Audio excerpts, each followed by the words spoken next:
পবিত্র রমজান মাসের শেষ দশকে মুসলমানদের জন্য একটি গুরুত্বপূর্ণ ইবাদত হলো ইত্তেকাফ। এটি এমন একটি বিশেষ ইবাদত যেখানে একজন মুসলমান দুনিয়াবি কাজ থেকে নিজেকে দূরে রেখে নির্দিষ্ট সময়ের জন্য মসজিদে অবস্থান করে একমাত্র আল্লাহর ইবাদতে মনোনিবেশ করেন। ইসলামের এই আমলকে অত্যন্ত ফজিলতপূর্ণ ও গুরুত্বপূর্ণ বলা হয়েছে। ইত্তেকাফের তাৎপর্যতা নিয়ে বিস্তারিত থাকছে ডেস্ক রিপোর্টে। ইতিকাফ শব্দের অর্থ হল কোনো স্থানে অবস্থান করা বা নিজেকে আবদ্ধ রাখা। ইসলামী পরিভাষায় আল্লাহর সন্তুষ্টি অর্জনের উদ্দেশ্যে নির্দিষ্ট নিয়ত করে মসজিদে অবস্থান করে ইবাদতে মগ্ন থাকাকে ইতিকাফ বলা হয়। ইতিহাসে দেখা যায় হযরত মুহাম্মদ সাল্লাল্লাহু আলাইহি ওয়াসাল্লাম প্রতি বছর রমজানের শেষ 10 দিন ইতিকাফ করতেন। তার অনুসরণে মুসলমানরাও এই আমল পালন করে থাকেন। ইতিকাফ সাধারণত রমজানের শেষ 10 দিন করা হয়, অর্থাৎ 20 রমজান সূর্যাস্তের আগে মসজিদে প্রবেশ করে ঈদের চাঁদ দেখা পর্যন্ত সেখানে অবস্থান করতে হয়।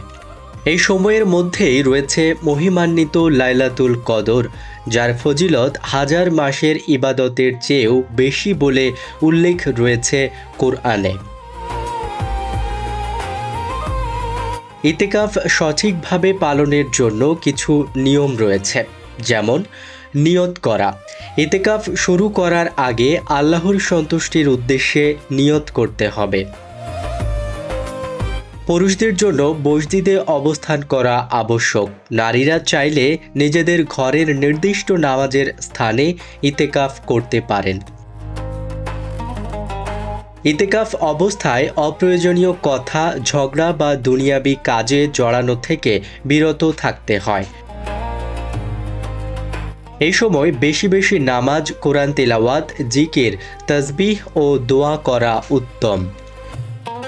প্রাকৃতিক প্রয়োজন বা অত্যন্ত জরুরি কাজ ছাড়া মসজিদ ত্যাগ করা যাবে না। ইতিকাফের অনেক আধ্যাত্মিক উপকারিতা রয়েছে, যেমন আল্লাহর নৈকট্য লাভ। ইতিকাফ মানুষকে দুনিয়ার ব্যস্ততা থেকে দূরে রেখে আল্লাহর সঙ্গে সম্পর্ক দৃঢ় করতে সাহায্য করে।